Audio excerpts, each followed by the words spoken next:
Tonight there's gonna be a jailbreak somewhere in this town. So me and the boys, we don't like it, so we're getting up and going down.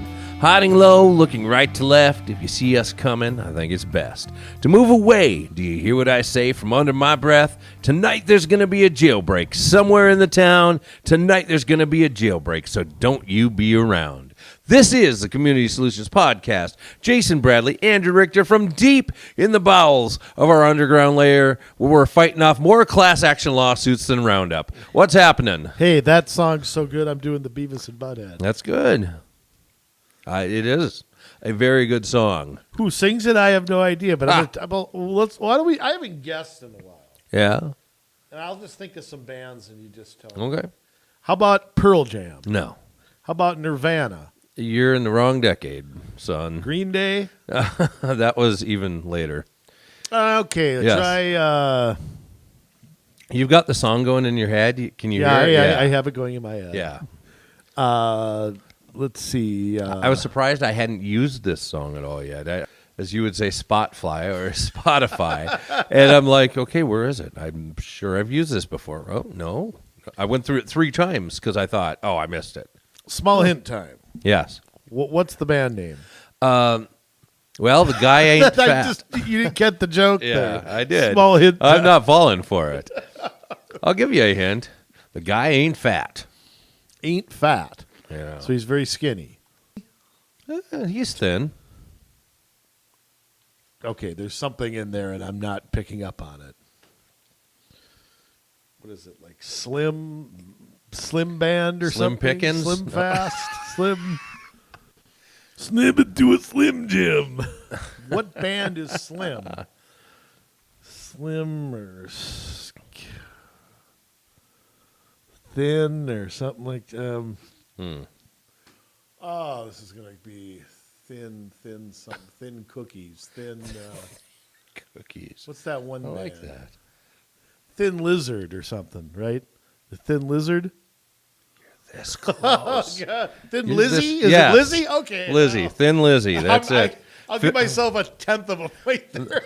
Of course you will. The late Phil Lynott, bass Why not player and Lynott? singer. From over in England. Good band. By the way, good day. Or is that in Australia? That's Australian. Okay, well, yeah. I speak English, kind of. Yeah. Kinda, yeah. Yeah, it's allegedly More so English. than they do in Scotland. Yeah, So. it's allegedly English. I can't understand it, but supposedly it's English. Okay. Okay. Jay, Yes. question for you. I'll try and have an answer. Now, you know, I spent most of my life being a baseball fan. Yeah? Oh, we're going here. I know where you're going. Yes. And the sport continues to try. I've never seen... Boy, I'll tell you, it's hard to find a comparison of something trying to commit suicide more than the game of baseball. Yeah. I mean... Well, this is- basketball maybe gives it a close run, but it's still not quite there, is it? Basketball's doing better, I think. Yeah. You know, there's not too many 5-hour basketball games. That's true. What in tarnation is going on with baseball? Now, back up a second. I don't know. I recall the 94 strike. Yep. As do I. I had elbow surgery. I didn't believe they were going to go on strike. It was in August. I had 3 weeks. So I was going to be laid up. Mm-hmm. Was pissed off. I couldn't play football. It was my senior year. Football and baseball, I never played again. And I thought, well, at least I can lay on the couch and watch the Twins for 3 weeks. I watched them for one day. Kirby Puckett had 7 RBIs. Yeah. And the next day, it was over. And I honestly will tell you, I lost... That ended my innocent love for the sport. And over the last... So what is that? 27 years now? Yeah. It has slowly eroded. Okay, now a couple things are saving baseball right now. One, it's in the summertime, going to the ballpark is just a great traditional thing to do for so many people, and it remains that way. Remains the ultimate father-son game, I still think. I don't know how much longer that's going to last with the destruction of the nuclear family. Depends on your son. Sometimes tackle football is the best. Well, whatever. I mean, No, that's true. just I mean, kidding. No. I get it. But I'll tell you, to see a lockout happen, to waste 30 seconds of my day listening to this commissioner speak, and I have strong feelings on his ineptitude. Yes. I am honestly going to tell you that, and propose changes. I don't know if you've seen this, some of the proposals that are from the new CBA, and I can understand why the players aren't agreeing to some of it. Yeah. I wonder, and I just wonder, in 30 years, what will Major League Baseball be or look like? Or will it exist? Yeah. I mean, stop and think for a minute. Okay, you and I are maybe old enough to remember when the two biggest sports in this country were baseball and boxing. Yes. Okay, I think football took over in the 90s with the baseball strike and the decline. It was still pretty big in the 80s. Yeah, they were better at marketing, I think, by the time they've mastered Sundays as their day and Monday night as their night. I think things started to go in that direction, though, like with Joe Montana. And, I think they did. You know, I think they did, too. I don't know that the NFL was the big money business that it... Maybe I think it was really the 90s before it became that. However, and of course, boxing, I don't know if that exists anymore. I mean, I don't even... And some of that exists. Some of that is MMA, some of that is UFC, which is kind of, I think the person who would have watched boxing in the 80s is watching that now. A lot of them, but I mean, you still have boxing and pay-per-views and Tyson Fury and Olympics. Yeah. I mean, there still is a little bit of a big prize. What was the last big prize fight there was? I tried watching Rocky IV the other night. Does that count? Well, I guess Pacquiao and oh yeah, he's still around. about 5 years ago they did. Wasn't it him and who's the other guy with like 11 kids between the 8 women? I don't know. Who retired Floyd undefeated. Mayweather. That reminds me. I was walking down. I was in Vegas once to play music, right? And so the group of us that were playing music were walking down the main strip one night. Everything shut down on Mondays, by the way, to clean, and no wonder it's a filthy town. If you don't gamble, there's nothing to do there. And anyways, They didn't have that kiss machine where you were. Exactly, and not in the middle of the street. So we're walking down the strip, and this old guy is like, "Hey, I know Floyd Mayweather." He was trying to hand something out, right? And was it Max Schmeling or something? I don't know. And he's like, "Oh, that's great. Next time you see him, make sure you tell him I said hi." All right. We'll do that, sir. Whoever you are. Yeah. Go to Ace Hardware. Tell them Pat Summerall sent you. Yeah. Well, anyhow. Yes. And baseball, in my opinion, has died a slow death during my entire life. Yeah. And there are things that the sport can do to turn things around, and they refuse to do them. And let me throw at you. Okay, I mean, we've seen everything from this gimmicky extra inning stuff to 7-inning doubleheaders to would still go 3.5 hours.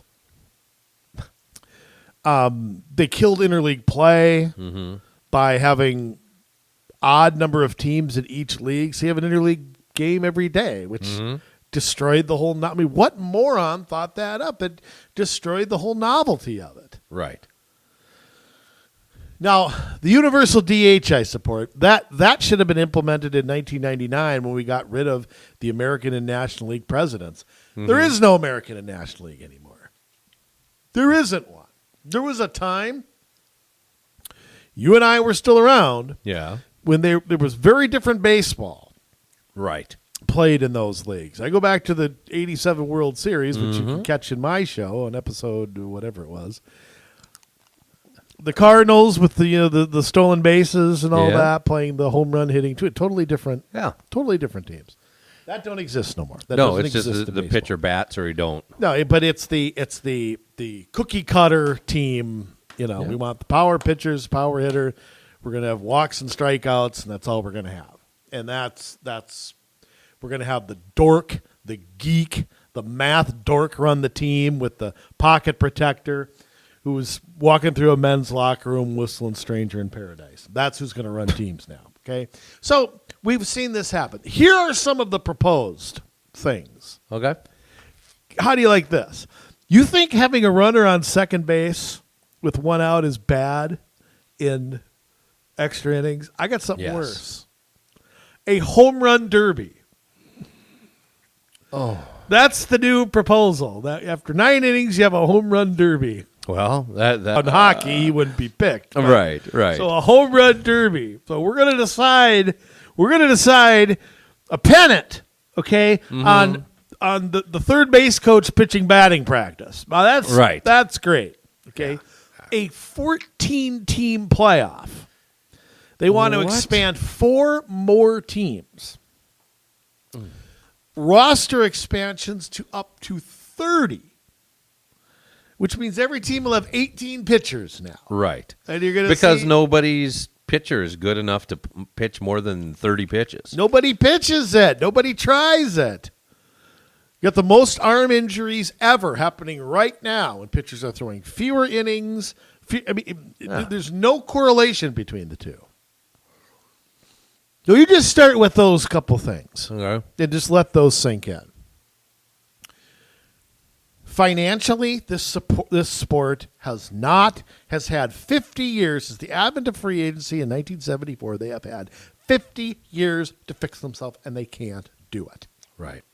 They cannot do it. They refuse to do it, and I don't understand it. I don't get because look, baseball is so on the decline in this country. The number of little leagues, the number of baseball fields being torn up for high-density housing.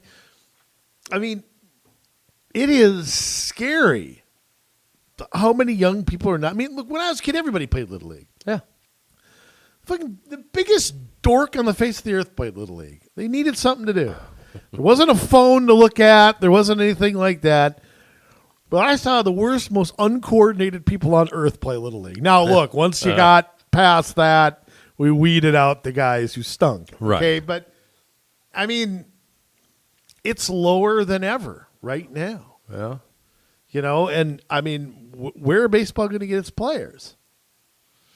Well, they're all going to come from foreign countries probably, and I think there's pluses and minuses to that, but baseball being the woke, won't address that either. You can't speak English. Sorry, but it just doesn't happen. Wouldn't happen if we were over there either. See, and that's the one thing that, like with football, I love. Like they're all out in the community all the time. They've got their causes. They help kids. And saw them play in college. It's I don't know. It's brutal, but I'll tell you what. I'm going to say this, and of course the opposite will happen. Everybody keeps assuming that they'll work it out and I'm going to say no. I'm going to say it doesn't. And you know what? I think in some ways it would be good if it doesn't. Yeah. Because maybe they'd actually fix something than just throw a deal together at the last minute like the legislature and punt it for 5 years. Right. Okay?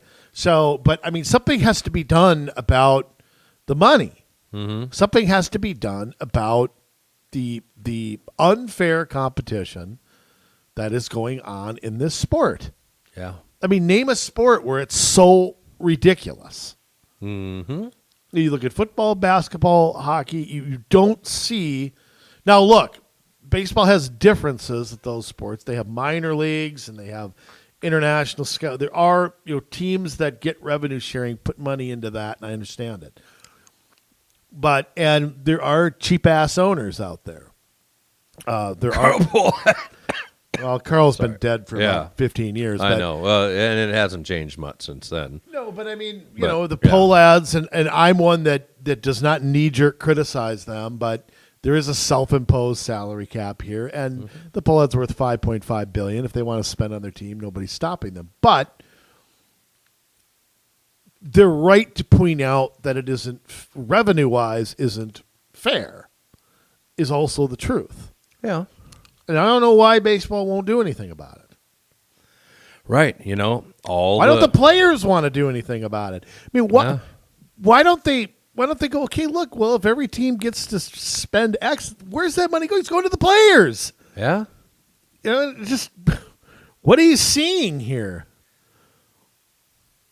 I don't get it. I don't get why they don't want to fix it. I mean, can't you see that the Kansas Cities and the New York Yankees aren't even close to?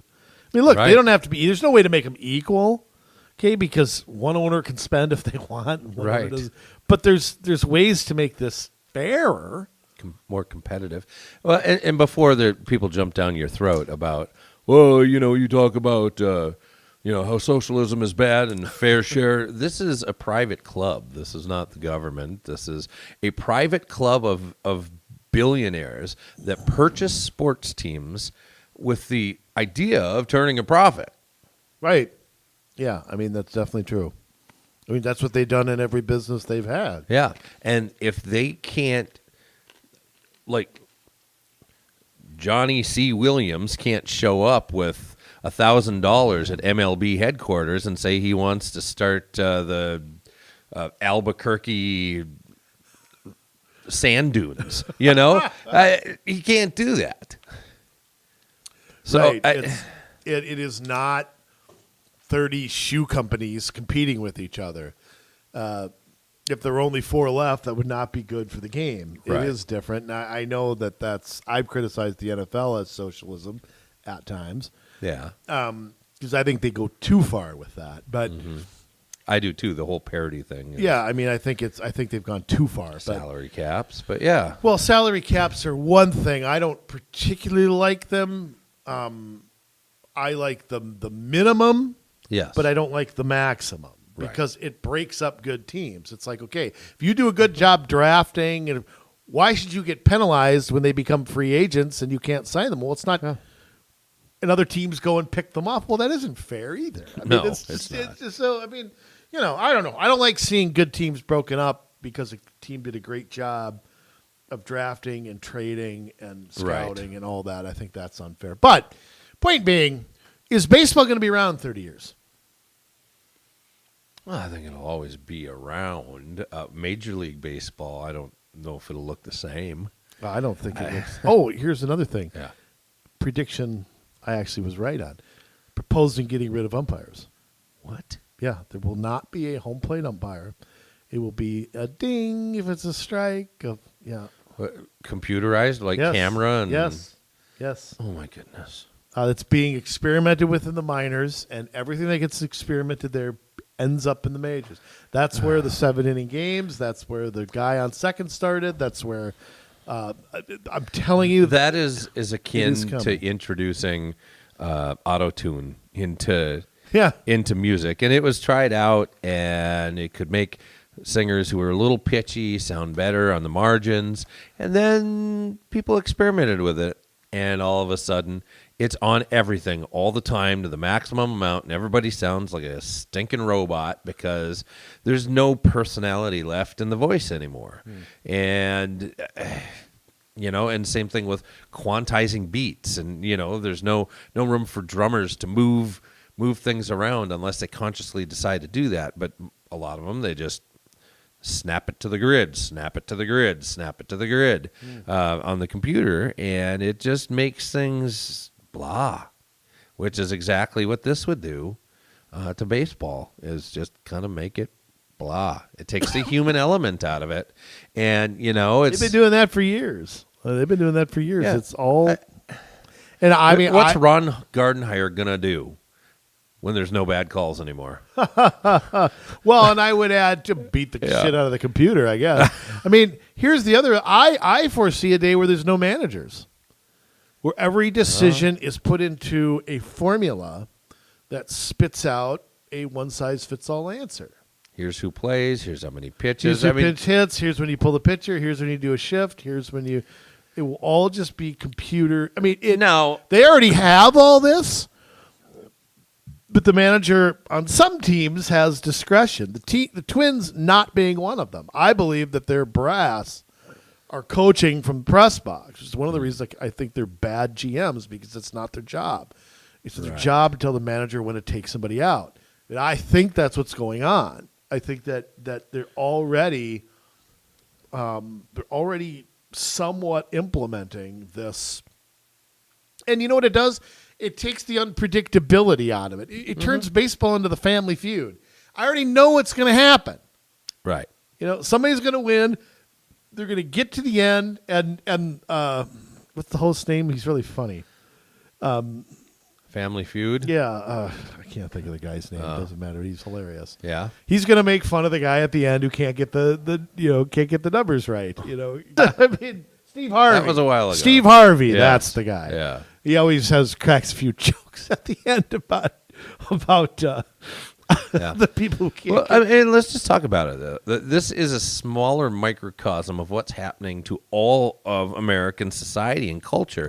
It's being whitewashed because we're being shoved into a corner. I mean, this is really the bigger issue that we're running into, and it's happening in everything, whether it's art and music or sports or politics or business. Everything is being shoved into this one area. If you're a business and you aren't doing it this certain way via the Great Reset, you're going to be crowded out. And we look at... Well, take something like Google, social media platforms. I mean, it's brazen. They're doing it with no... Right? This is something 20 years ago would have been, the Bilderbergs would be talking about. Now it's as brazen as ever. I mean, YouTube. There are certain things that if you want to search for it by name, you can't find it, even by name. You have to know how to go through the back doors to find it, just because... Is that the algorithms and all that? Yeah, absolutely. And with their policies and how they check things, and but again, it's not just there, and it's eventually shoving us into the metaverse that Facebook is setting up, and other companies like Google are also setting up. Metaverse? Yes. The whole virtual reality thing and the oneness, like Ray Kurzweil talks about, where we are so ingrained with machines and computers that we will have trouble telling where reality ends and this whole false reality begins, and we begin to make that false reality our reality. So we're all bipolar. I don't know about that, but like we stop living like a real life, Before we get into what we're going to say, I'm so glad that I'm not a kid right now. Yeah. Aren't you so glad that you grew up at a time where, had freedom. Well, and you just, machines didn't run your life. I mean, if I had a baseball glove and a bike and, a checkers board, I mean, I got really mad when I would, get close to my record in pitfall and get eaten by an alligator, but I went out and I enjoyed life. I remember taking a magnifying glass and turning leaves on fire. I mean, it was just the dumb things, that we did. Yeah. It just is. The other thing, I think I mentioned this, where I climbed on the top of my garage and I had watched the movie A Boy That Can Fly. Yeah. And I was going to jump off with my bed sheet. Oh, well, God, my mom came outside. I remember biking in the paths around where I was behind the Proctor Speedway, and I remember there was a path in Crystal because Kevin, my best friend, he grew up near the New Hope Ice Arena. Yeah, and there was a path behind this park to get across the tracks, so you didn't have to go down to Douglas Drive. And so my parents were just saying, you don't got to go on Douglas Drive, but you're going through a secret path. Go. Yeah. They had no worries about it. So it was, that was the fun things we did. We didn't need a iPizzle or whatever they're called. I mean, I don't know. Technology's cool on the one hand. Absolutely. But it's, nothing comes with no consequences. Yeah. So you have to make a decision. Are you the master or are you the slave? And you got to look at I'm above the master. What do you call that? Retired, I think. Okay, fine. I'm retired. All right. All right, Jay. Yes. Enough reminiscing here. We got serious business to talk about. Yes. And once again, my friends, the news. Well, you're not going to. Here's the thing. The analysis. This is the beauty of the Community Solutions podcast. The analysis you're going to get today about Old Brooklyn Center is not something you're going to find anywhere else. Can we just state that as fact? Yes. Nobody's going to do an expose on this like you and I. Mm-hmm. And we probably are going to share like the tip of the iceberg, of what's really going on. Mm-hmm. Because here's the thing. Who's the officer that's on trial? Kim Potts or something? Yes. Kim Potter, yes. Doesn't matter. Okay. Well, it does kind of matter. Yeah, Kim Potter, yes. Okay. So the whole response to this unfortunate incident, whatever you want to call it, doesn't matter.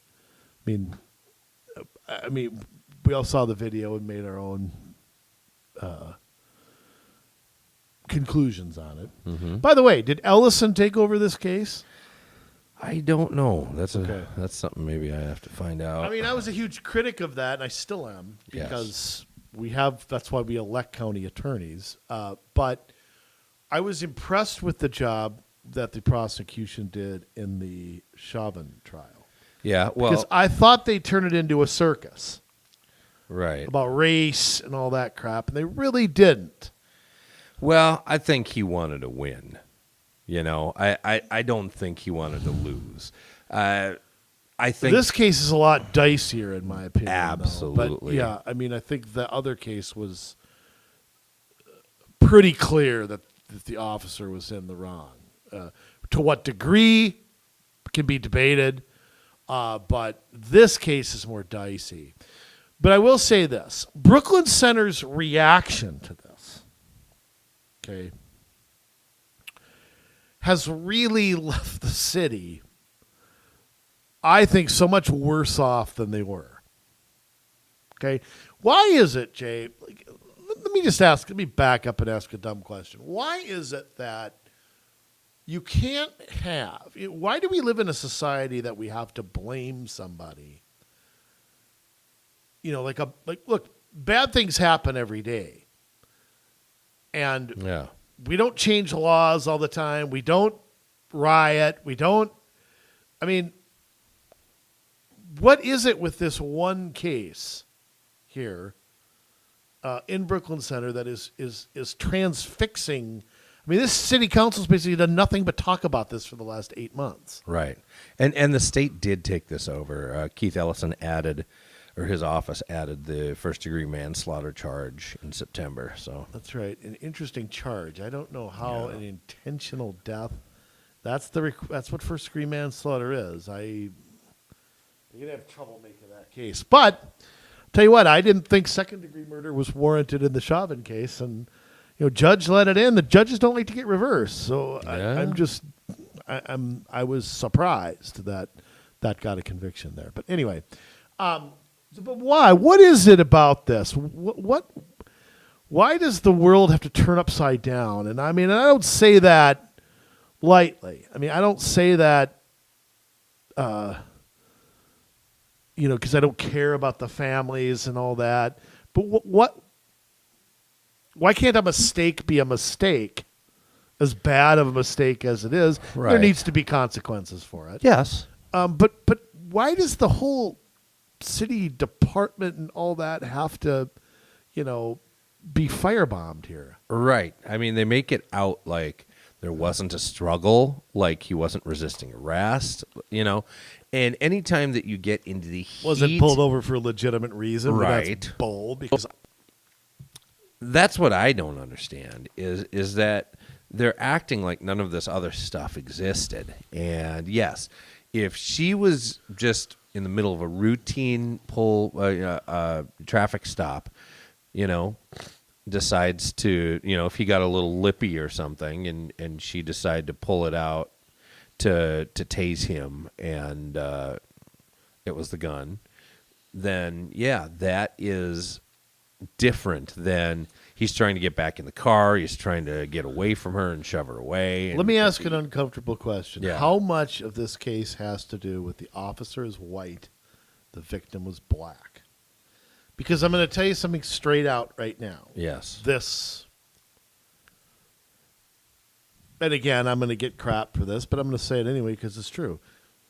There wouldn't have been any riots. There wouldn't have been any, and I would argue was encouraged, again, by certain politicians of the state, starting with the governor. Yes. How much of that is playing into that? How much of that, if this were a white kid who was accidentally shot while resisting, would anything be going on here in the city of Brooklyn Center? There obviously would have been an investigation. There would have maybe been charges filed. There maybe officers certainly would have been There disciplined. would have been all that, but you wouldn't have had the media frenzy around it, and you certainly wouldn't have the talk about curfews and everything else. And you wouldn't have the police department being gutted. Right. Would never happen. Okay, just to put this in perspective, Brooklyn Center is basically about 31,000, something like that, population. They've had a police department consisting of 49. Now, I don't know if that's all officers out on patrol. I mean, I don't know what that entails. Yeah. Right now, their staff is 30. Okay, now, Wow. and the consequences of this, the consequences of this demonization and the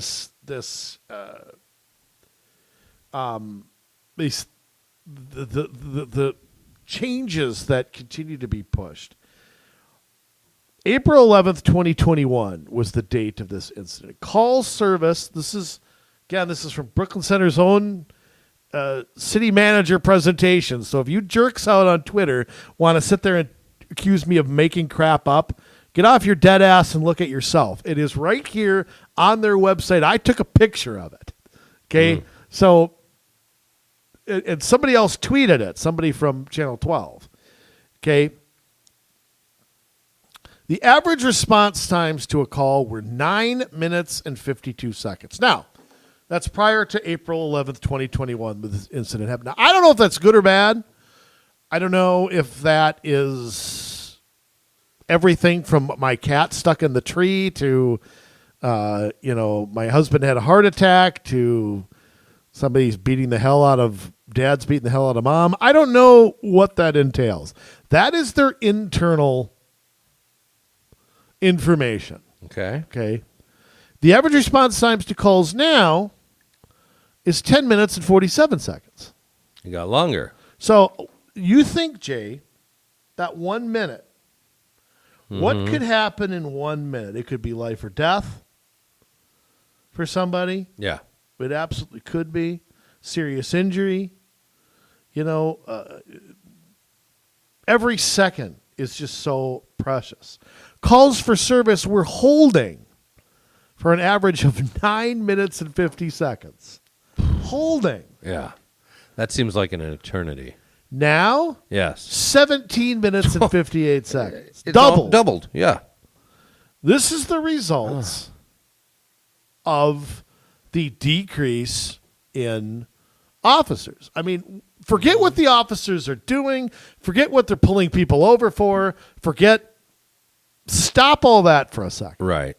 You right now, those numbers put more people's lives in danger, period. Yeah. Ipso facto, not debatable. Right. Okay? So, without doing anything, they've already screwed this up. Yes.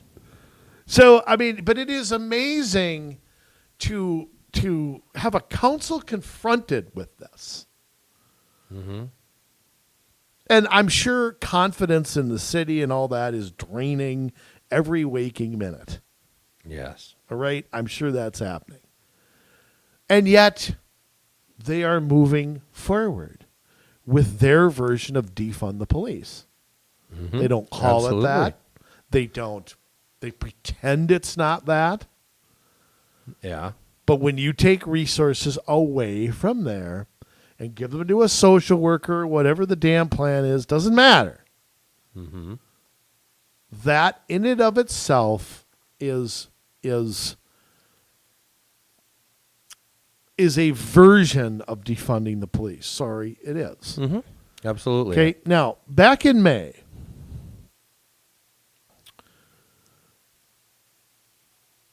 the council passed, May 15th, 2021. So they sure didn't debate it for a whole lot long. I mean, it was... No. Was they this did like not. the Patriot Act? Was that in somebody's dresser drawer here before before something happened? Yeah.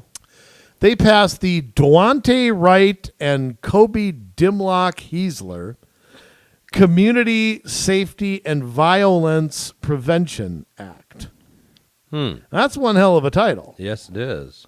The groundbreaking resolution allowed for the creation of the new Department of Community Safety and Violence Prevention, a new Community Response Department, and a new Traffic Enforcement Department. So what are you doing? Are you taking the police's job and putting it into 3 different categories?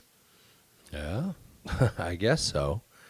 We already know that they want to change the way that traffic stops are done in Brooklyn Center. Well, they've already... Yeah. That's coming up. Yep. Okay. Well, we'll get to that. Good. Yeah, I mean, they're not going as far as Minneapolis to say we're going to get rid of the police department and have a Department of Public Safety. They didn't go that far, but anytime you take, Unclear what that means exactly. Right. Yeah, they never really explained that. They maybe do a little better job of explaining this, but it's still, I think it's still kind of convoluted. Well, I think it is because here's why. Pragmatic people, I'll just say it on the left, have realized defund the police is a hangman's noose. That's public ain't going for that. No. So they still have to try to figure out how they can appease that crowd and not piss off the other 80%. Right. That's what's going on. That's why they can't walk this back completely and just say, okay, look, we had a few.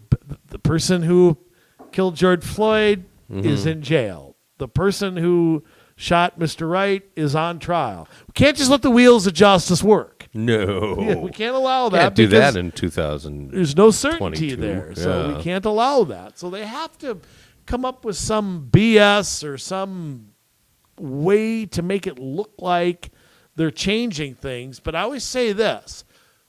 You try to please everybody and no one is going to be happy. You've got to take a stand on something. Right. So what this resolution did, it resulted in this 3-page citation and release policy. Now, can I say something here? I looked and looked and looked, and I could not find any Minnesota media that went through and explained this.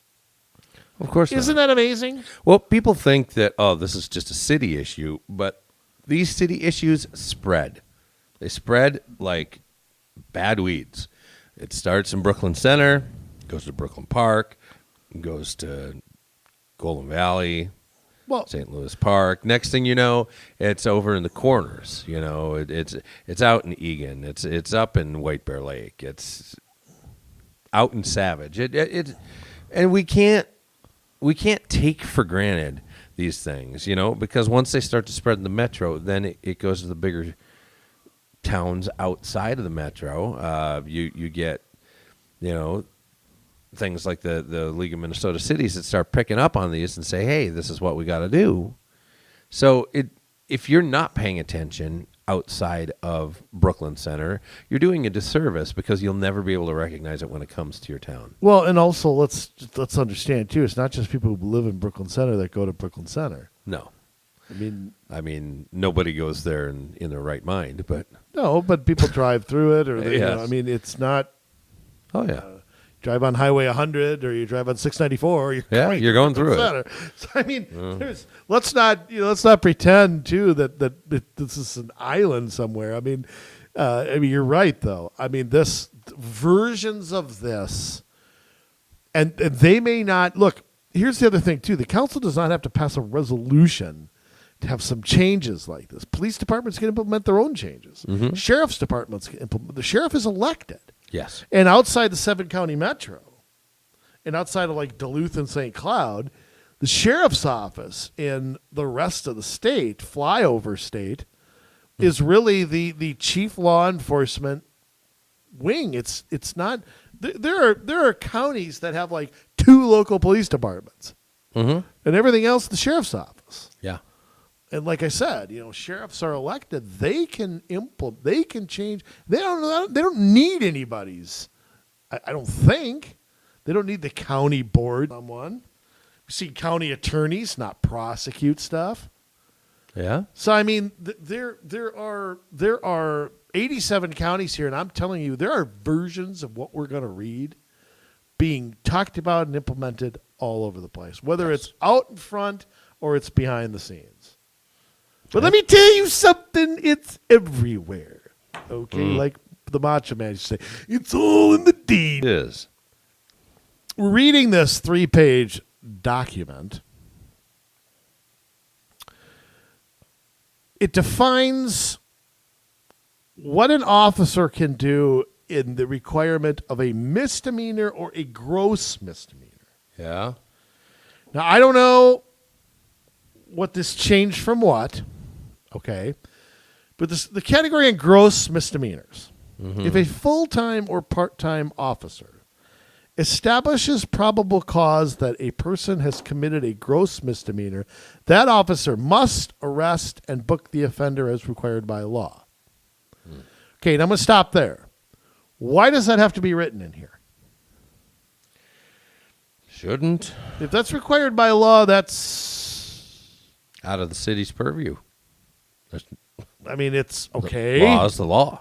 What's the police officer doing if they're not doing that? I mean, I'm a little lost here.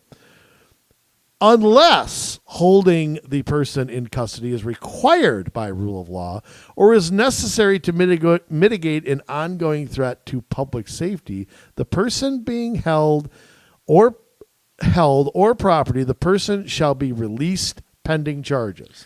Now, stop right there. Since when did the police have the authority to just release somebody?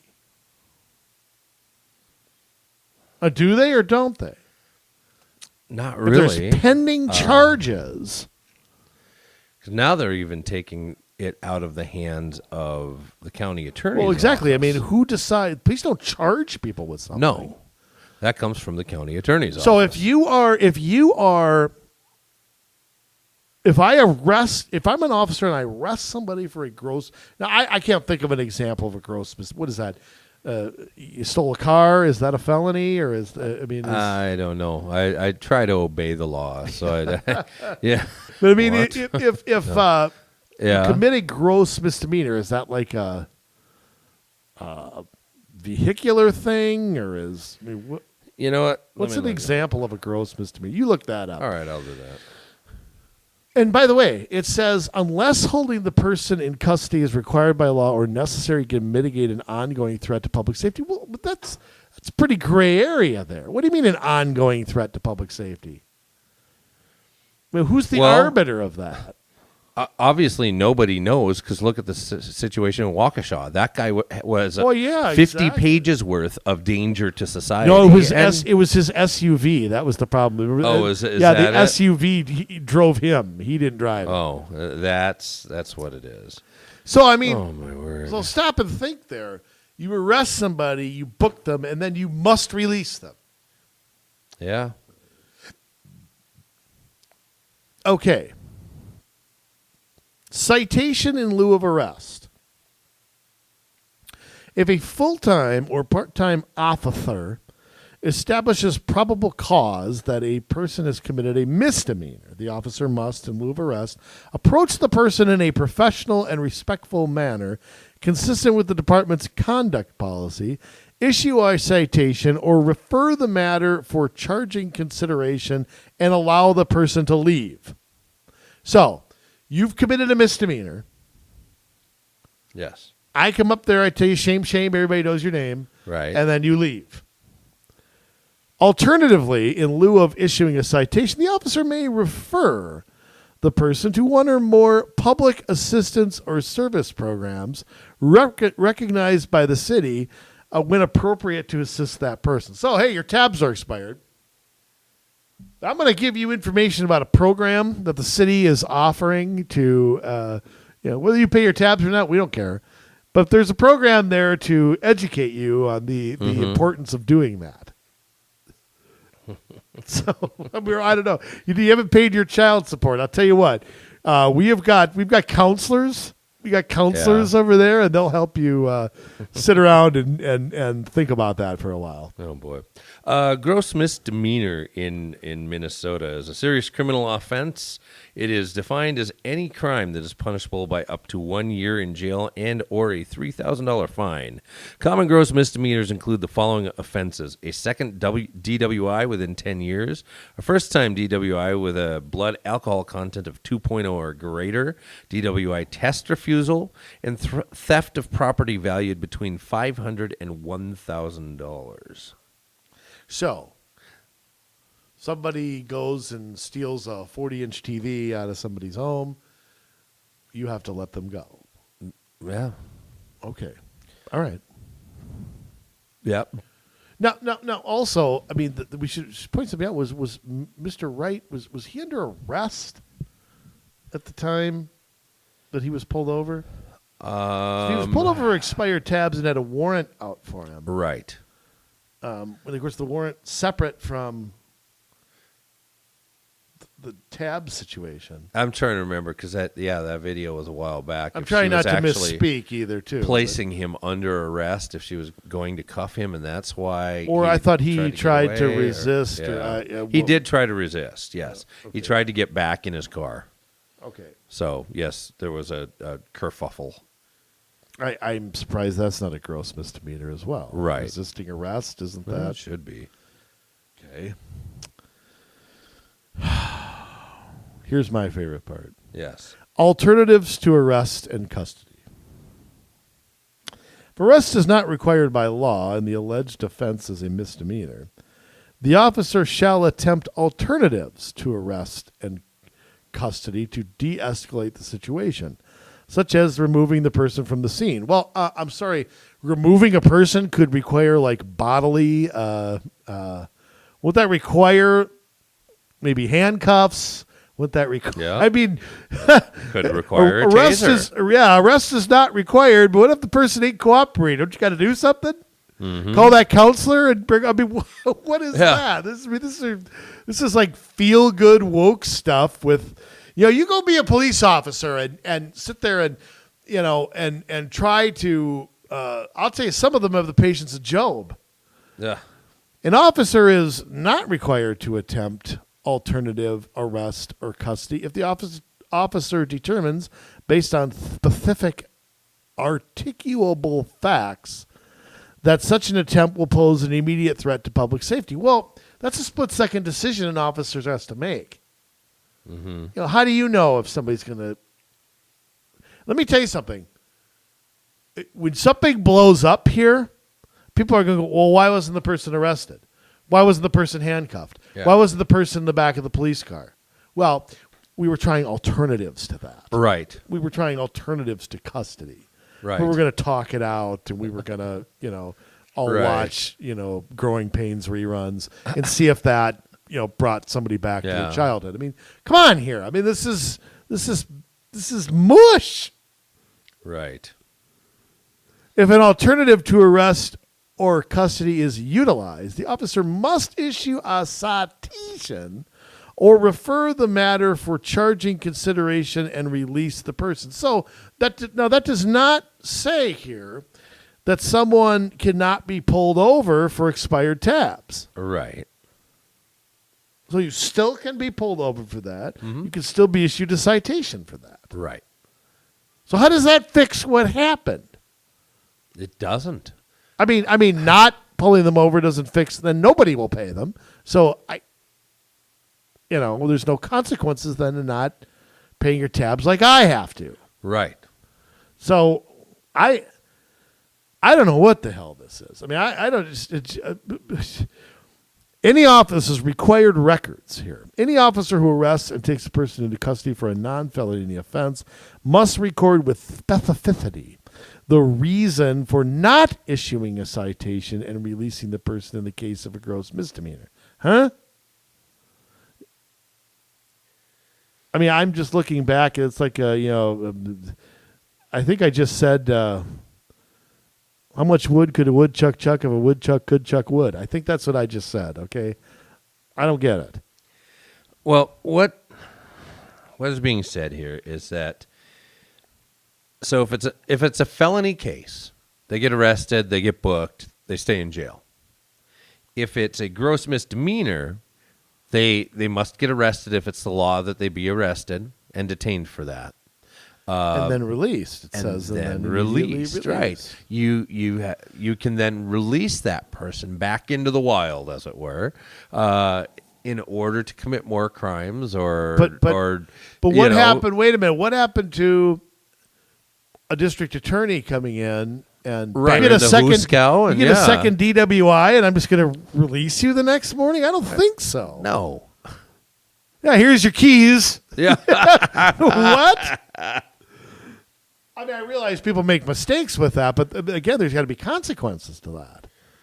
Right. You don't just go, oh, well, hey, go ahead, and we'll get around to it if we're going to charge you with something. I mean, it's okay. Yeah. So, anyways, it looks like the police have to fill out a lot more paperwork and be super specific as to why they were arrested and released. So, well, it's simple. Okay, it's simple because they committed a crime. But let me say this. It is not the police's job to make those determinations. You know what I mean? It really isn't their job. Their job is to enforce the law. It's not to stand there and try to be the lawyer and the judge. I mean, if we're reading this right. Yes, I believe you are. Yeah. And it is a way to turn people back out into public that have just committed a crime. And what if it's their second one, their third one, their fourth one, their fifth one? What point do we not go, okay, well, I guess there's no alternatives here for right. If it's somebody who's 35 and they've got a completely clean record, that's one thing. If it's the 20th time you've arrested them, I don't care if they've all been gross misdemeanors. This person hasn't learned anything. Mm-hmm. But I'll tell you what, Brooklyn Center, they're serious. Okay, they're serious this time. I bet they are. Because one of the things that they have authorized is the hiring of a public safety implement. I can't even say it. Public safety implementation committee manager. That's a mouthful. They still haven't hired anybody. Wow. It's a crisis. We got to do something here. Yeah. But, we'll get around to hire. So 7 months later, this is still vacant. Yes. But you can't get anything by us, Jay. We found the position description, duties, responsibilities, and qualifications for this coveted position. I knew you'd thank me later for that. Yeah, whatever.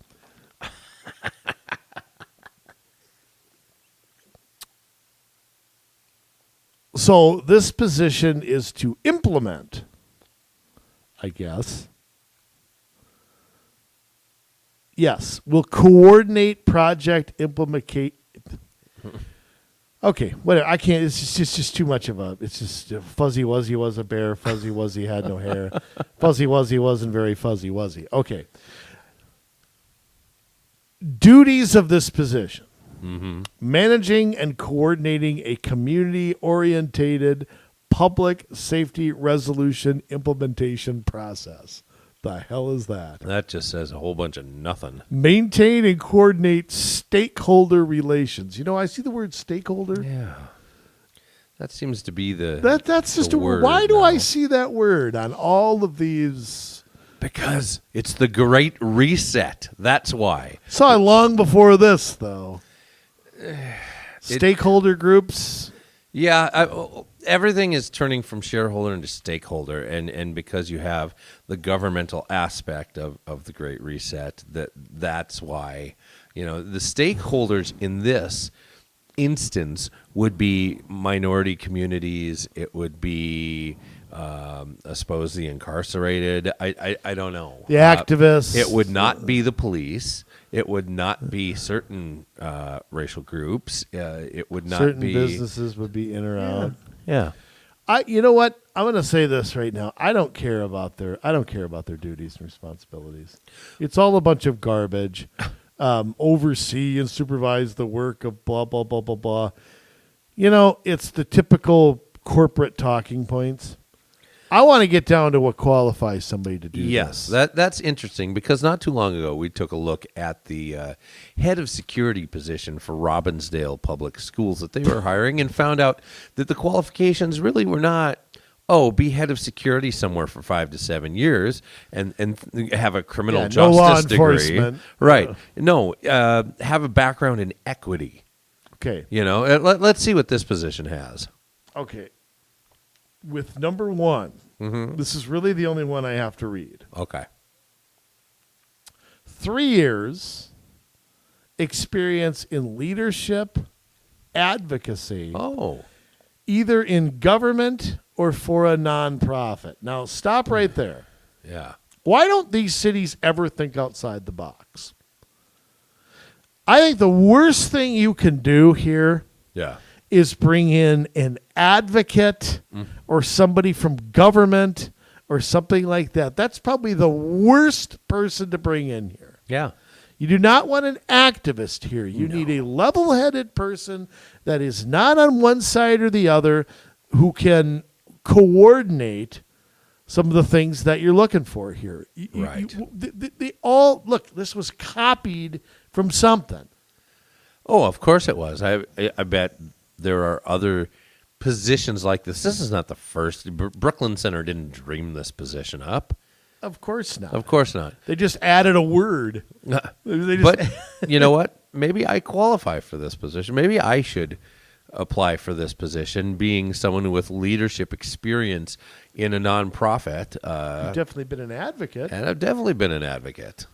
It's absolutely. Absolutely, okay. I've been an advocate. I think you qualify for number 2. 3 years of project management experience. Absolutely. Yep, no doubt about it.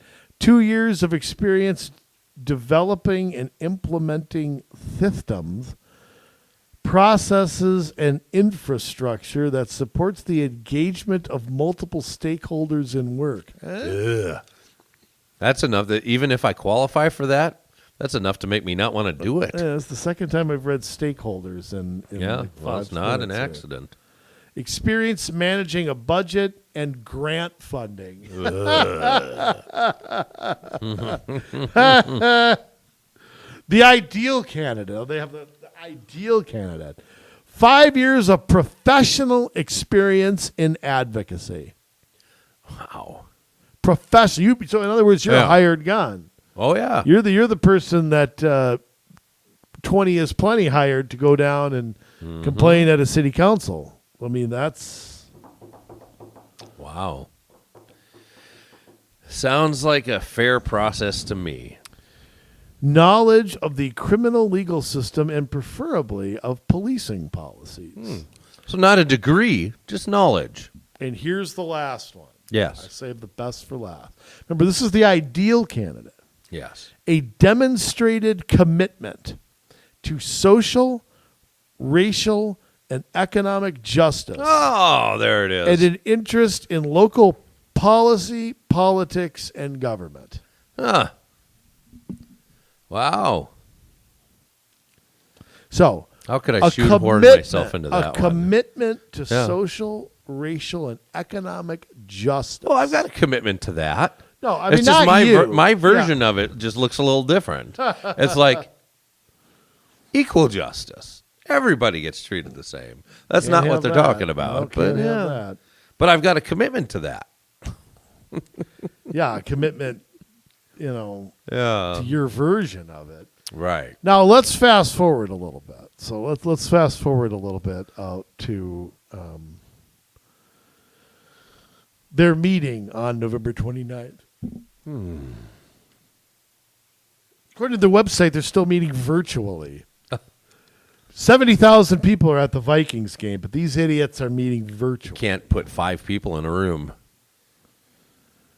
That ought to say enough about the city council here. That I shouldn't have to say anything more than that. But Right. we shall anyway. This is what now it's the night before this trial starting. Yes. And one of the things they discuss is, of course, punishing law-abiding citizens Well, of course. by implementing a curfew, like a preemptive curfew. And the city council discussed giving the city manager the authority to establish a curfew. Yes. That's wrong. I mean, Now- I mean, you're not wrong. You're saying it right. Yeah. But I mean, last time I checked, city manager. Sure, this is the problem, and we've talked about this for a long time. That the way that the progressives set local government up takes away the executive branch and puts all of the legislative branch in the city council where they're elected. And then all of the executive branch is hired to do what the city council says theoretically, but because Right. they're the full-time people, they're the ones who end up steering the ship usually. Right, let's make an analogy here. We elect Congress, Yep. but the president, vice president, all that are appointed. Right. Okay? With no veto power, nothing like that. No, It that just- belongs in the legislature, just Right. majority rules. Yeah. So the Speaker of the House is just one vote. There's no minority is not protected. There's no filibuster. There's no anything like that. So basically, that's how our local governments are set up. You have a legislature and no governor. Yes. Okay, so again, the opposite of how our state and federal system is set up. Yes. So they discussed, and for the life of me, their charter is not the best written charter that I've looked at. Cannot understand how they could legally make this move. Right. Now, they had to have some legal, because their agenda for the meeting was a proposed ordinance, not a proposed charter change. Right. So explain that to me. I mean, so because emergency, I guess the authority to do a curfew is not specifically mentioned in the city charter. No. So I don't know, but there is a section that says this. Where the hell is it? Section 2.06, the mayor. And this happened in April. Yes. This was done. In a time of public danger or emergency, the mayor may, with the consent of the council, and they gave it to him, Yes. take command of the police, maintain order, and enforce the law. Right. They fired the city manager when he said that Even people, before that, they still gave Mayor Yeah. Elliott the authority to do this. Right. Yeah. But go Yeah. ahead. You're right. Well, They just fired the city manager. right for saying that Kim Potter deserved due process. Yeah, well, can't have He was fired for that, and then the mayor assumed control of the police forces until they hired a new police chief. And Or they sorry, not police chief, a new he's still city a manager. temporary. He's still not a full. Yeah. Wow. I don't know if this guy was the assistant. I don't know what, but this guy is still does not hold the title of permanent city manager. Huh. Now, so what they proposed was by Emergency Ordinance 2021-04 about the city is authorized by Section 3.06 of the city charter to adopt emergency regulations to protect health and welfare within the city. And they proposed granting the city manager the authority to. Why would they do that? To exempt themselves? I mean, Well, I mean, it removes any accountability to the people. I mean, it definitely does that. When you implement a curfew, I mean, this is, as we saw during the riots, the curfews were for everybody. right. You know, you are not to be out of your house unless you have a pass because you're coming to or from work or this or that. But I also yes. want to say, and I should say that this article here, Article 3, I want to read what it actually says here. A citywide curfew for all persons within the city of Brooklyn Center shall be imposed on the day the verdict is read. So on the day this verdict is read, they are under curfew no matter what. Wow. The curfew shall be in effect at 9:30 p.m. It will extend to 6 a.m. the following day. The curfew does not apply, the typical doesn't apply to people going to and from work, religious services, blah, blah, blah, blah, and so on and so forth. Section 3, curfew extended. Listen to this proposal. Authority to extend. The city manager is authorized to extend the curfew proposed by this ordinance for up to 4 additional days if the city manager determines based on criteria established the continuation of the curfew is necessary to protect public health, safety, and welfare. The curfew, if extended, shall be for the same period to have the same, all of that. The city manager shall separately evaluate the criteria each day the curfew may be imposed. And if the curfew is extended, the decision must be made, announced in time. So this basically, the criteria to extend. Okay. The gatherings associated with the verdict that occurred the previous night involved may result in multiple incidents of criminal activity, but not limited to assault, theft, property damage. The city also, if the city is required to rely on outside law enforcement agencies, which of course they will have to. Since Yes. you've gutted your own damn department, you're going to have to. Now, it's to my knowledge, this did not pass. Yes. Okay. That is what I understand from other articles as well. However, I'm going to tell you that I think a version of this will pass. I think they want to get this off of them. I think they are going to implement a curfew on the day the verdict's read, no matter what. And they will have outside law enforcement there, no doubt about it. Well, they had to have them come in, when the riots were happening. Somebody could wake our sheriff up, maybe our big bad gay sheriff. Maybe somebody could wake him up to do his job for once. That guy's done nothing but hide. Yeah. So from what I'm understanding, and again, because there's no video of this meeting, I can't find a video of this meeting, that this did not go through. Okay. Right. All we have to rely on is what CBS wrote an article, WCCO. And a couple people from Channel 12 Yeah. who were live tweeting, and that's where I got some of my stuff. Out of the police department permanently. And apparently that was tabled. Okay. So, well, tabling means you're going to come back to it. It's not remember a rejection. Remember, by December 31st, they have to pass a budget. So this is going to they're going to have to come to some sort of resolution. Absolutely, they will. In December, no matter what. So Yeah. This is ongoing. The council seems very divided on it. I think it will pass. That's my gut feeling. Let's see. Yeah, I mean, I'm going to guess Elliott's definitely a yes vote. yes. Councilmember Butler seems to be a yes vote. She sometimes is a swing vote. Dan Ryan looks like the only staunch negative that I can find. Yeah. So some version, I think of this is probably going to happen. Right. Well, they want to create this new Office of Community Prevention, Health, and Safety, which isn't 1.5 million. I mean, it's 155,000.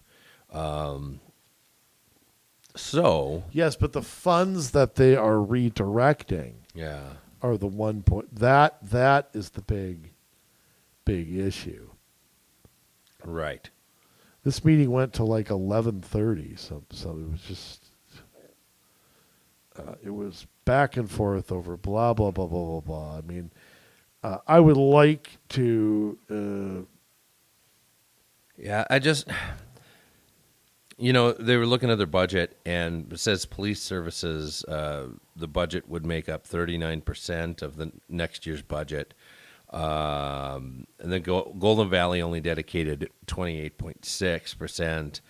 Crystal 18.3%, Champlin 11.9%. That doesn't seem right. But you're doesn't going seem right to you're me. going further out too. I mean, these are problems that do not have the crime rate that you have in Brooklyn Center. Did Crystal 18% on police? That's not right. Probably not. I mean, I want to say almost half their budget's police and fire. I don't think that's right. Yeah. Yeah, I don't want to rely on that. But that is what WC. Graves is also looks like a no vote. So that makes it 2-2. Yeah. She can be a swing vote too, I guess. But I mean, you're looking at look Right. at this point in the budget, if it's there, it's gonna. Yeah, I mean, they have what, 3 weeks to get this thing passed? I guess a little over that. They got 4 weeks to get it passed. But they can't even hold the Truth and Taxation meeting, can they, until they have this figured out? They can. They don't have to vote on it that night. Right. But they can hold the meeting and get the budget forecast. But they do not have to. They do not have to finalize it on the night of the Truth and Taxation hearing. That's kind of a myth. That Right, but they have to have an idea what's going to be in the budget. well, they have 'Cause that in September Yeah. with the preliminary. I suppose they could count on that, but But that's more just a max levy. That's right, it can internals come don't. down. Yeah. So I mean, I think something like this is going to go through. I mean, Yeah. it's a pretty left city council. I mean, Yes. Absolutely, it is. in fact, is today December 2nd? Yes. There's a continuation of that meeting going on right now Oh. via Zoom. So Of maybe course. that's why we can't watch it. It is on the city calendar. Let me see if I don't know when they regularly meet. It looks like their Truth and Taxation hearing is December 13th. There is also a special city council meeting. Oh, no, wait a minute. No. The Truth and Taxation meeting is on December 6th. Okay. Their regular council meeting is December 13th. So they must meet on the 2nd and 4th. And maybe with the holidays time or something, Okay. they are moving that up. So December 6th, which is a Monday? What the hell is that? December 6th? Yes. That'd be a Monday. So that is their Truth and Taxation hearing. December 13th is the regular city council meeting. So, but here's the thing. Let me just explain this a little bit. So, the Truth and Taxation hearing is when they get the presentation of the budget Yes. and accept public comment. They don't have to vote that night. Right. They can, but they don't have to. So, my guess is this may continue. Pardon me. And it will be fun stuff to talk about for the entire month. Right.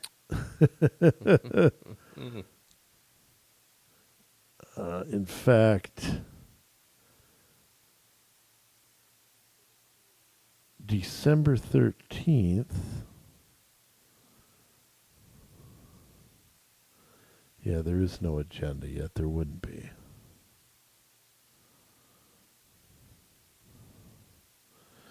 Now,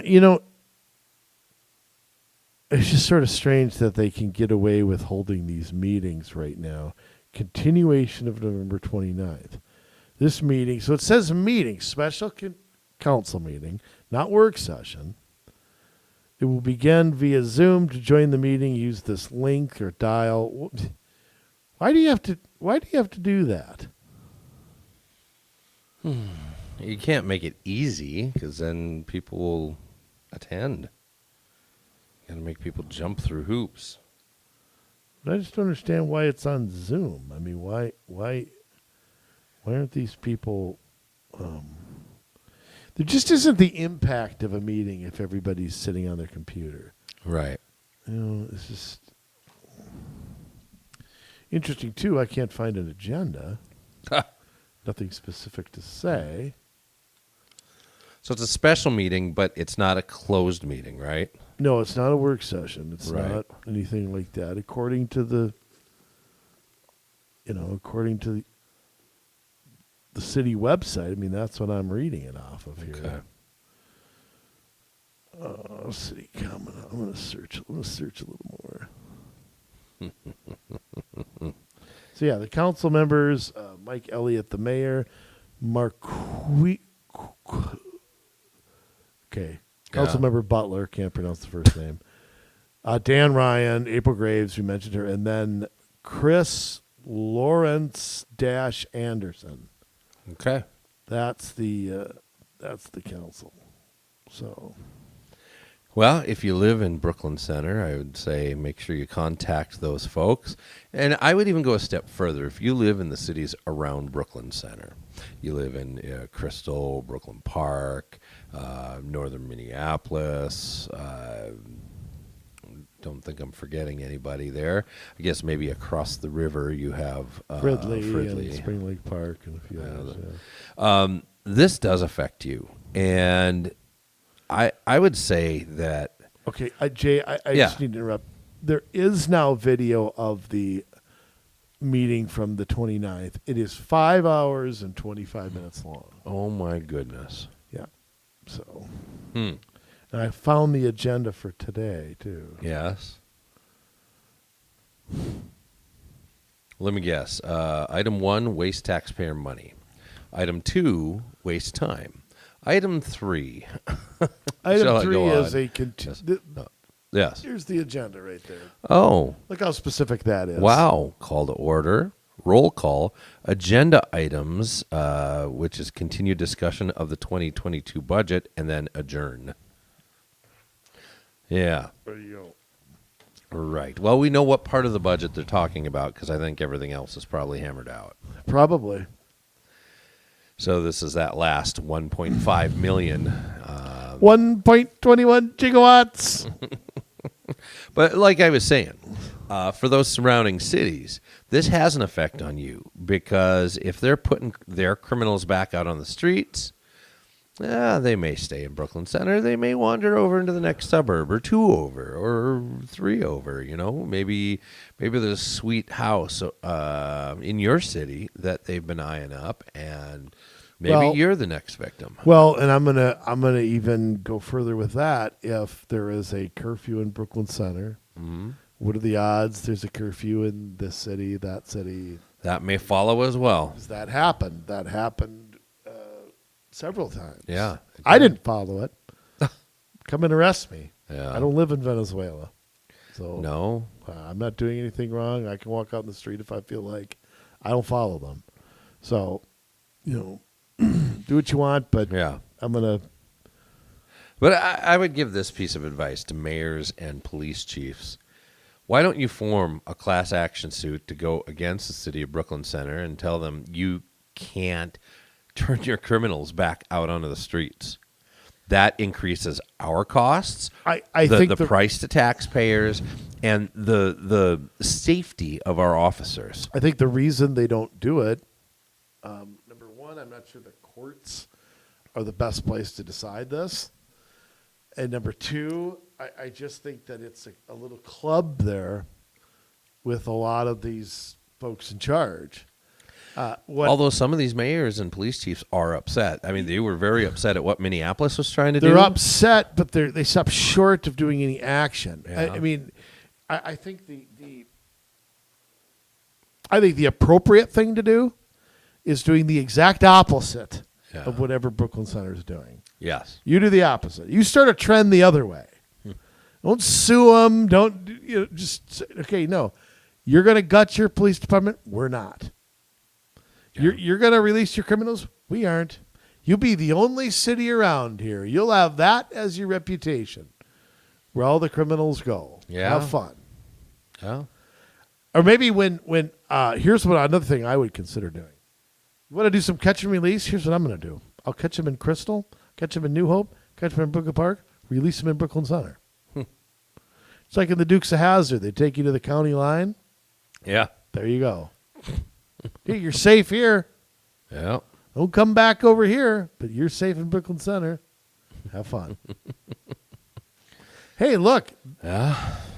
Again, they're not going to get the message, and they know that this is not going to get coverage. Yeah. I mean, it's getting coverage, but it's not getting, I don't want to say critical coverage. It's not being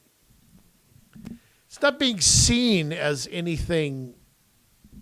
Right. This should be leading the news every night. Not the Omarosa variant or whatever right. it is. Omarosa. Whatever. Yes. But I mean, there just should be, trial. Yeah. Because the trial will come and go. This will stay. Right. So it's just all ugly. And I think we've seen from the Derek Chauvin trial, I think we've seen from the Kyle Rittenhouse trial, and I think we've seen from the Ahmaud Arbery trial that the juries are getting them right more than they're getting them wrong. And they're taking their duties seriously. I mean, I know we can say, well, I don't know if it was really second degree, well, I didn't sit in that courtroom every day, right. so I'm right. Like I said, I think that has a high burden. But like I said, if the judge let it in and it met the statute, and I'm not a lawyer, yeah, I don't know, but second degree requires intent to kill, and right. I thought that was questionable. Whether intent to kill, I did too. Yeah. But you know what? I would have if I were on the jury, I'd have had a hard time convicting on that. Yeah. That's just yeah. me. And again, I mean, reasonable people can sometimes disagree on that right. kind of stuff. And but I'm sure the jury did their job in that yeah. case. I mean, and the Rittenhouse jury took a few days, and they could be clearly. It's the lawyers. No, it's not the lawyers. It's the prosecution where we really have to watch when there is an opportunity to bring race into something. Muhammad Noor, perfect example. Reverse the races there, right, and watch happened. The prosecution for the Rittenhouse trial. They made race an issue when it wasn't one. Ahmaud Arbery, I'd say they did a good job in that one. There are great prosecutors. Let's just be blunt; they exist. Yeah, but I mean, if this is what we're looking at, exception sometimes. You're right. Yeah. No, I hear you there. It is a real worry, though. I mean, you watch the Rittenhouse case and you see him go on trial for his life, and then you see, on the other hand, criminals just being let out left and right. Yeah, and you kind of go, wait a minute, what are these? And again, a great fear I have is that we're going to decide everything based on race now. That if you're black or white, there's going to be one rule for one and one rule for another. right. And that's the opposite of how it's supposed to be. It was wrong when blacks were segregated. It was wrong when they were discriminated against. Yep. And it is just as wrong to discriminate against people for not being black or for having different rules if there's a black victim or a white victim. It is just as wrong. Absolutely. So, and that's the job of a prosecutor. A job of a prosecutor is not to decide what crimes you're going to prosecute and what you're not. That's what a defense lawyer does. They take on cases that fuel their passion. Yes. But a prosecutor has to be cold-blooded. Mm-hmm. You know, they got to prosecute somebody even when they maybe think the law's wrong. Yes. You know, that's the job. Yeah, I mean, I know you're going to vote for Ryan Winkler. But if you read his tweets... I'm not voting for the Fawns. If you read his tweets, it is scary what he wants to do. Absolutely. This guy cannot become... I'm almost begging for Mike Freeman to run for another term. At least there I know what I have. Right. I mean, he's not great, but it could be a whole lot worse. It could be a whole lot worse. Yes. My goodness, could it be worse? So I mean, example, just look at Ryan Winkler. Yeah. Arthur Fonzarelli Winkler III Jr. So, yeah, it can be way. Brooklyn Center, man, I'll tell you what. That city is just, you need help. You need help over there. Yes, indeed. They, I don't know what they're doing, but it's all backwards. Whatever you're doing, do the opposite. Yes. Yeah, we got to share this metro area with you. At least be a little responsible. You're closer than I am. Yeah. Yeah, I don't know if that'll last. What's the latest on the legislative districts? Have you seen anything? I have not. I haven't either. I'm just gonna. No. 2 months till caucus, and nobody knows. I know. Got to be Minnesota, ain't it? Got to be done by the courts. I haven't. Yeah, of course it'll go there. Well, of course it will, but you'd think it would happen by now because we're running on very small amount of time to get this done before caucus.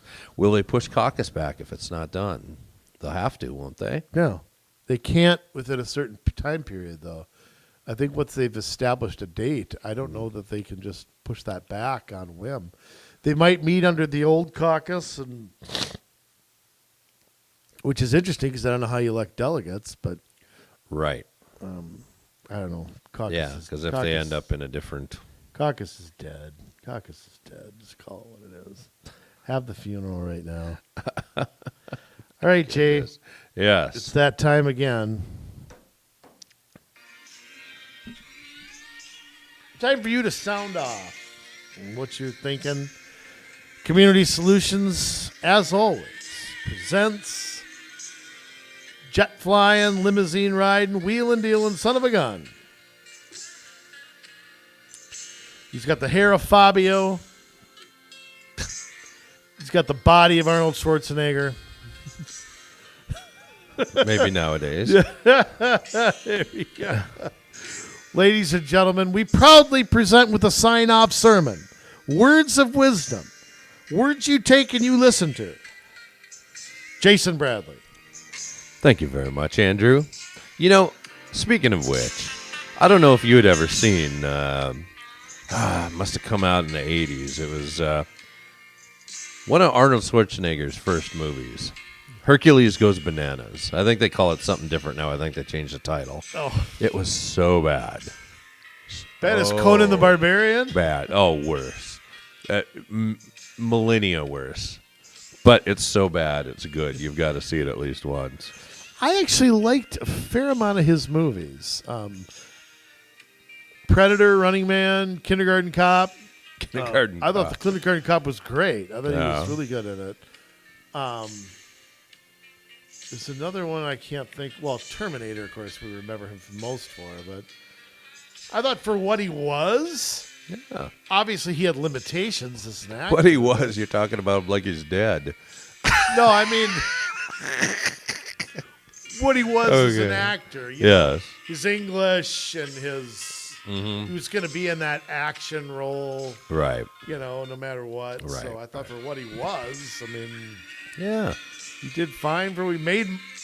can't argue that he wasn't a box office hit. Absolutely. So, you know. Kind of like us. Yeah. You know, I'll be back. in these days, we shouldn't be surprised with what we're getting. I mean, it talks about in the Bible that these days would be full of lawlessness, that it would increase, that our love for each other would wax cold or become colder. That is what we see. Just a whole lot less concern for human beings. You got to check the boxes. You got to be this, or you got to be that, or you don't matter. You know, worse, if you don't check those boxes, you're a terrible human being. You're a racist. You're a homophobe. You are worthless. That's what we face. And it's just not true. It's not true. We have begun to call what is good evil and what is evil good. But yet, what about these leaders that we have? I use that in quotes. These politicians. You know, we always get told about Romans 13, where, you should obey the authorities that are put in front of you. Well, the authority of this land is the Constitution. If you aren't willing to live by that, then you have a problem. As our politicians, our leaders, that's our standard. I just want to read a quick passage out of Micah 3, which is one of the minor prophets of the Old Testament. It says, I said, listen to you, leaders of Israel. You are supposed to know right from wrong, but you are the very ones who hate good and love evil. You're supposed to know right from wrong, but you're the very ones who hate good and love evil. Isn't that what we're seeing today? That the people who run our cities, our school districts, our counties, our states, our nation are not interested in what is good. They are interested in what is politically expedient. They are interested in saving their own skin. They are interested in doing whatever it takes to win that next election. Oh, yes, I mean both sides. Now, not everybody on both sides, but you have one group that is putting the evil in, and you have the other group which is refusing to take it out. So therefore, are you not endorsing it by refusing to get rid of it? Yes. Yes would be the correct answer on that one. You both are just as bad as each other. Maybe you didn't put it in over on the right, but you ain't getting rid of it. And you on the left for putting it in, yeah, there's a special place for you. We've got to turn this around. We've got to think about it differently. If we're not sitting in a political office to make positive change, then you need to get out. You're not there to fill a seat. You're not there so the numbers of this party or that party can have a strategic advantage and get your votes aligned and put laws into place that are terrible, or not take out laws that are terrible. You are there to make a difference. And a lot of you know what's right and what's wrong, and how you can look at yourselves in the mirror every day when you're doing the exact opposite. I will never know. How you can sit there and lie through your teeth to the American people and live with yourself when you go home at night, knowing full well that you lied. And they know you lied because your explanation was so ridiculous that no rational thinking human being would ever buy into it. But yet you go home and you sleep like a baby. But maybe you don't. Maybe it eats you up inside. Maybe your stomach is in knots and it's full of acid, and it just, you've got reflux eating away at you. Because Maybe you're always popping acids because you know full well what you're doing. You know. You know. You want to call certain things good? Reproductive rights, even? When we know full well that at some point, before you'd like to admit, babies feel pain.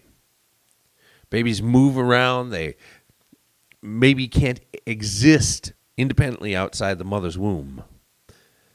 But you're okay with top-down government, whether it is tyranny of the nation, tyranny of the state, tyranny of the county, tyranny of the city, or tyranny of the family over the individual and the rights of that individual to exist. But we don't just see it there. We see it in every area of government. And we see it in the way you spend your money. And we see it in the policies you make in our school districts. And we see it in the programs that you set up and how you punish some people for who or what they are while rewarding other people. And that you let criminals go in the streets. And like this thing in Waukesha, that guy should have been behind bars, and he should not have been let out. And they say, it was a mistake. We did. He had 50 pages. How did you not see that? 50 pages of infractions of the law.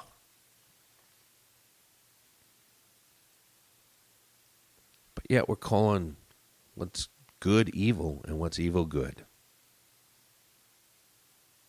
There needs to be, in this nation, a rising up of people that are willing to put an end to the madness. People that have had enough, that are willing to say no more. I am not going to allow the country to continue to move in this direction. We're going to take all of these sexually explicit, pornographic books out of our school libraries, out of our curriculum. We're not going to put boys and girls together in the same bathrooms. We are not going to allow certain groups to get all of these things while we take and take and take and take from the producers.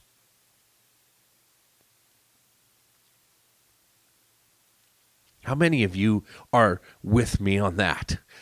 How many of you can agree that this stuff is beyond dumb?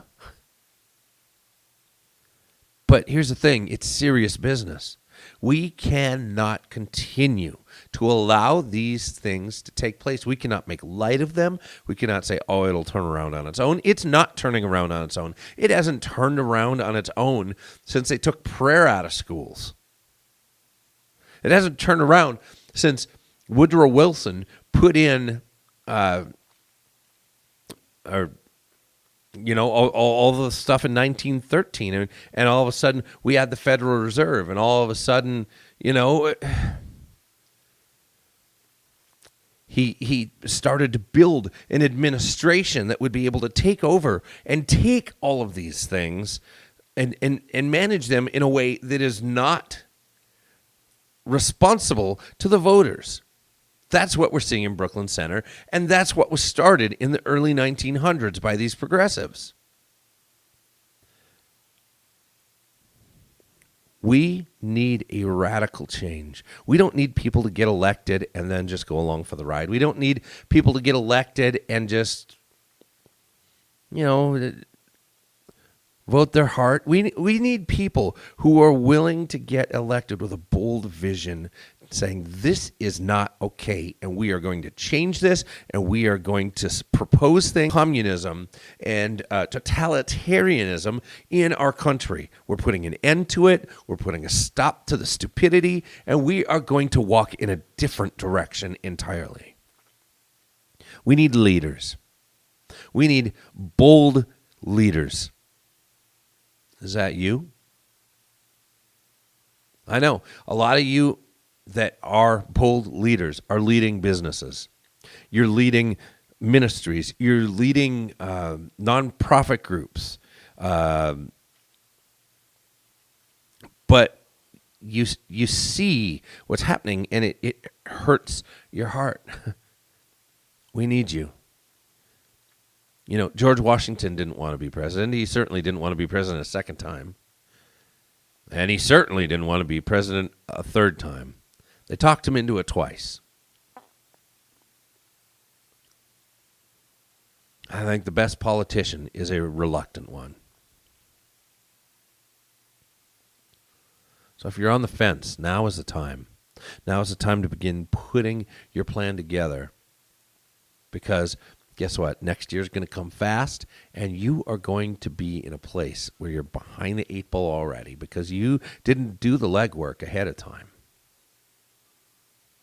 So if indeed you're considering it at all, give us an email at commsolutionsmn@gmail.com. That's commsolutionsmn@gmail.com, because we need a change. We need a change in the winds so that we can begin to sail back in the other direction. As they have progressively brought us to the left, we need to progressively move ourselves back to the right, as we see it here in America on that political spectrum, which is kind of a false political spectrum. I mean, if we're looking at the old European way, you had total totalitarianism on the left, and then all the way to the right you have anarchy, and you know, we're somewhere just to the left of that with our form of government here in the U.S. And that is really the goal, is to get back to that. Minimum government, minimum impact. The government is here to protect our rights. Nothing more, nothing less. So, all right. Get a hold of us. We want to help you.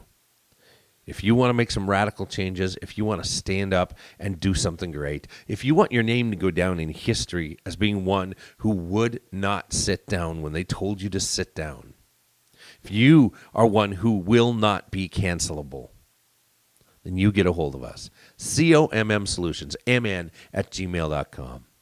Otherwise, share this podcast far and wide, and maybe we'll find those people. Share it with your friends, your family, your neighbors. Because it is going to take all of us together doing the things that we have been called to do to make a difference and change the direction of our nation. We love you, Minnesota. But now it's your turn to get to work.